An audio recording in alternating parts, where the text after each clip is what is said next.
All right, what is up, everyone? This is your beef bottom round flat. I'm gonna be showing you all how I trim it up and cut it down into some carne asada, some stir fry, and some bottom round steaks. And then the last piece that we will have is the rump roast. So first things first, we got this piece of felt right up here. That's unedible. It's that piece that was right there, right against the bone. So sometimes there's a little bit of bone still stuck to it. And then if there isn't, it's just super chewy other than that. So once you get that pulled off right here at this front area, we're gonna go ahead and start trimming down this piece of meat. So knives that I'm going to be using today, this is a Knife Pro 11-inch steak knife. It's a nice knife. And then this is a 6-inch boning knife from Knife Pro as well. Both fantastic knives.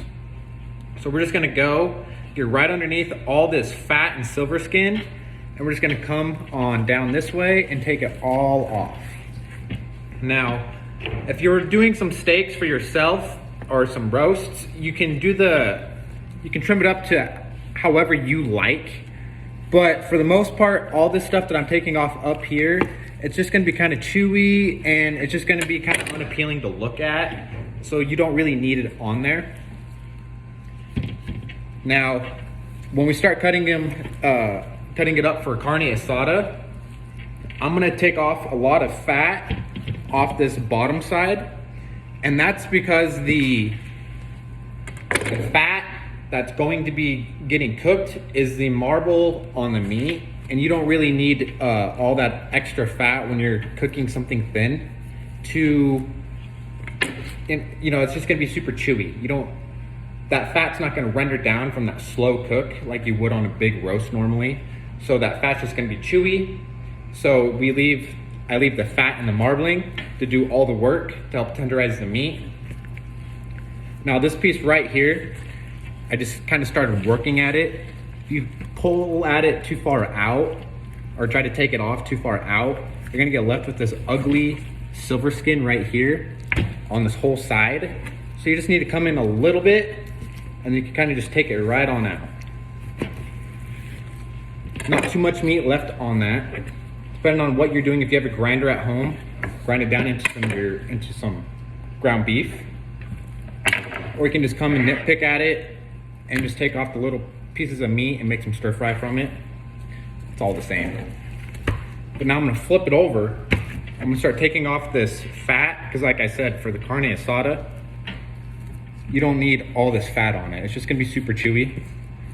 I am going to leave a little bit of fat on this tail end for the roast, just because the roast is gonna cook a little bit longer. That fat's gonna render down and it's gonna also give that roast a little bit more flavor. But everything up here towards this front, I'm just gonna go ahead and take off. Get right underneath it all. You don't want to get too far into the meat, if at all. You just want to get right underneath that fat.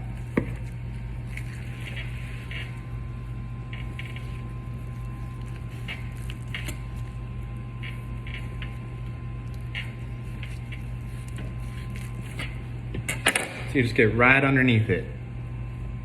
And then once you found a satisfying spot to stop, like we said, we're leaving this part for the roast. We don't need any of that fat up here because we're gonna leave the marbling to help tenderize that meat as it's cooking down for that carne asada. Now on this front end, it's super small. You don't want a piece of meat that big going on the grill. So I'll cut it off and I'll make this into stew meat usually. And then from there, just keep it nice and thin and make some carne asada pieces of meat.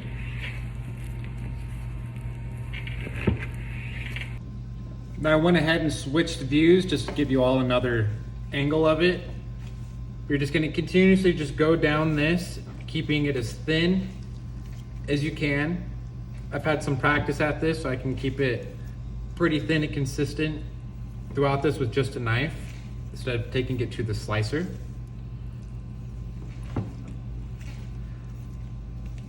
But we'll get in here just about a couple more slices, and then we'll go ahead and pull off a couple steaks. The steaks from this are called bottom round steaks. You know, this is technically still a bottom round steak, just thin cut, but we call it carne asada just because that's the cut that it's for. You're gonna go put it on the grill and usually grill it up for carne asada. But once we get this nice and cut through to about to where we like, we'll go ahead and we'll cut our steaks.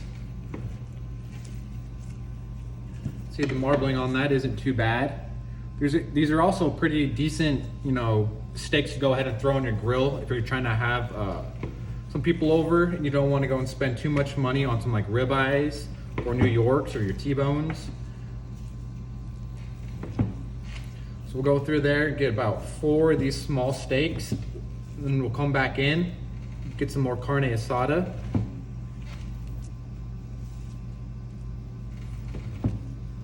So look at that glide through that meat. It's Knife Pro blade, super sharp.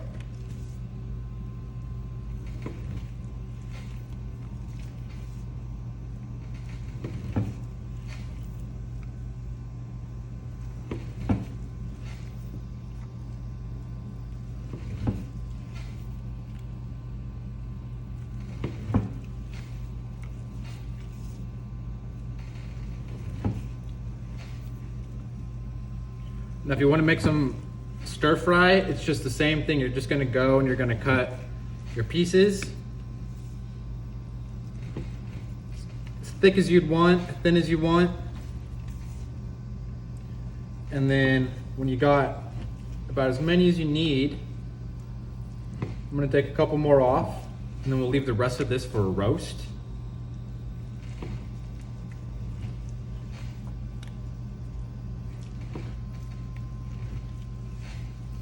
Leave the rest of this for a rump roast. Now when you go and cut your stir fry, I'll go ahead and usually take it off from that piece right there. Do that, put that in the trim bucket. Then you just go through.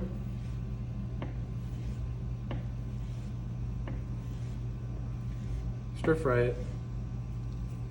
Get off of there.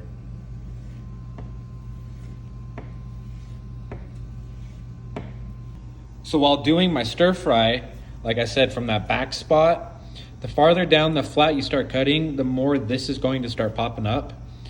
I can use that in my trim bucket because that's just going to be chewy. So I'm not going to put that in my stir fry. But you, if you're doing this at home, see how there's not really any of that up on these other pieces? You can use that for your stir fry, and then you can use this for your carne asada. And then at any point when you start cutting that down, if you just want to cut a big piece, that's your rump roast. We got some bottom round steaks, our carne asada,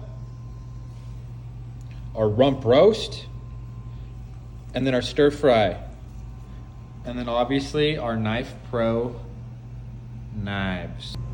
And thank you all for watching. That is how I trim up a bottom round flat for some bottom round steaks, carne asada, stir fry, and a rump roast.